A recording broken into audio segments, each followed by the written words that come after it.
Hello, folks, and welcome back to High Fever, your Indiana Fever basketball podcast. I'm your host, Josh Barcenas, and welcome to a laid-back kind of discussion going over the break, this All-Star weekend, and we're going to talk about the second half for the Indiana Fever.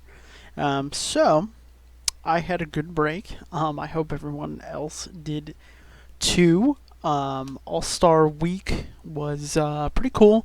I saw a lot of videos online. I gotta say, there's quite a bit of online activity as far as like All-Star Weekend. Kelsey Plum was doing a bunch of cool stuff. Sabrina Ionescu goes, nuclear in the 3-point contest. The face of the 2K cover. So that was nice to see.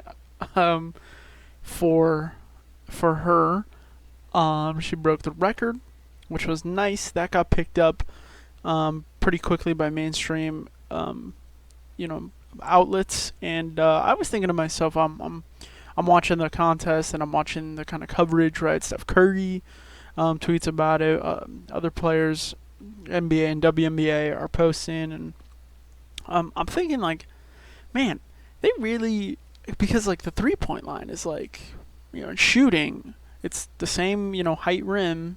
So really, I mean, they should be doing more stuff like 3-point wise, just to try and grow the game, because like you're on an equal footing there. It's not the dunk contest. It's it's not these other the skills contests. No, it's 3-point shooting. It's like everybody has the same balls, or well, I mean the balls are slightly different, but everybody's got the same goal. Everybody's got the same stuff. Like, promote that is what I was thinking. Like, and hey, she went crazy and broke the record, and it got picked up. So I was really happy to see that. A lot of positivity coming out of that. The All-Star game was good. We saw Leah starting. Obviously, she just looked so dominant in the game. She put up numbers.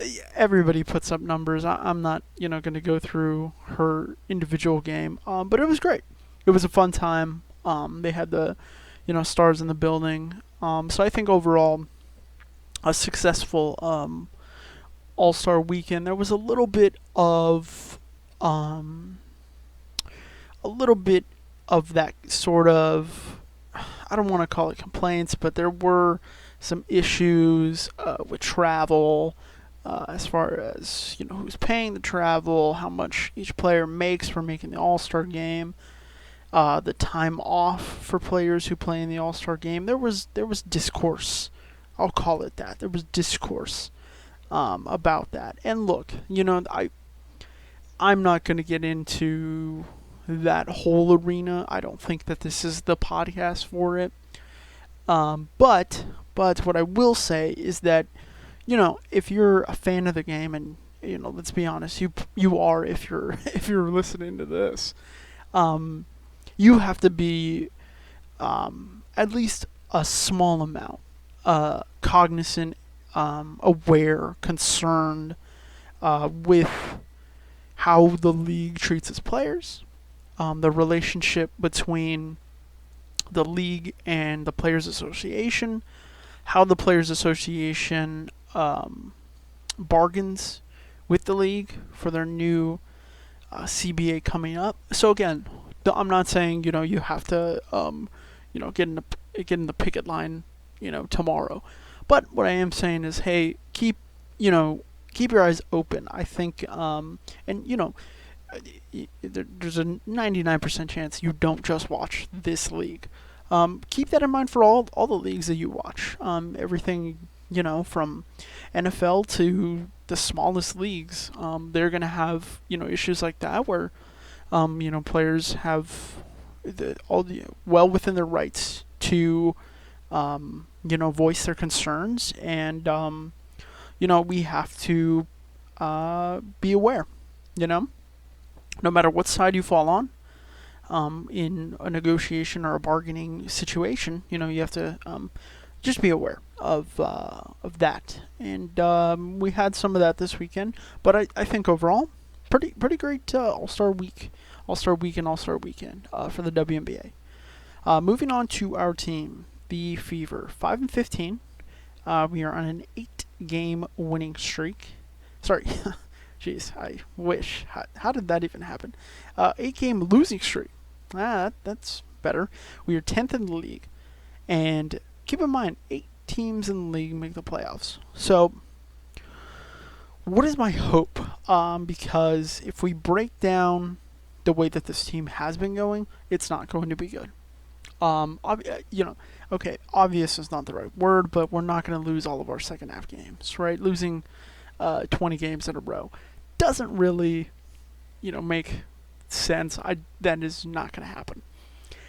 So they'll surpass their win total, and they'll still get a pretty good pick in the draft. So my thinking is, and I'm really on the fence. Shut down. Well, obviously don't shut her down, but maybe limit Aaliyah Boston. We've already seen what she can do, and she's great. Is it a time to slow down Aaliyah Boston? Let Zoe B take some of those minutes. Maybe just, save some trade pieces. Or is it really just time to it is a first year head coach, and we're not going to win the championship this year. I think it's going to come down to a couple things. It'll obviously come down to Chrissy Sides, and the players and what they think about this, how they're thinking about this season. It's a ruthless league. We've seen that. Our own Destiny Henderson was just cut after her hardship contract. It is a ruthless league. Okay. And by our own, by the way, I mean a former Fever player, Destiny Henderson. It's ruthless, and look, cutting people's minutes or shutting down a team so that maybe the production is not at the peak, that does not sound, that is not conducive to putting up good stats. And you never know with this kind of stuff, because putting up, bad stats could be a bad contract. And I'm not saying tank.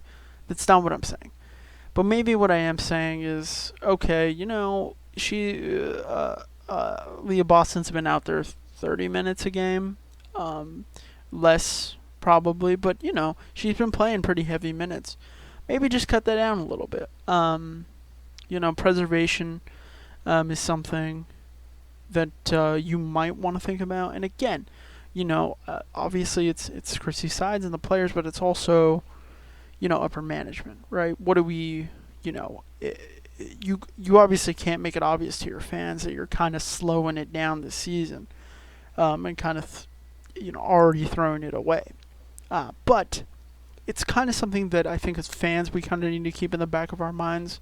If we're thinking like, hey, why aren't our best 5 out here? It might not be a complete blowout. Why aren't our best 5 out here? Well, keep that small thing in mind, that this could be a slowdown of some of our best players, some of our players that we know are going to be here, and maybe give other players minutes while we kind of slow them down, and we're going to reload for the next season.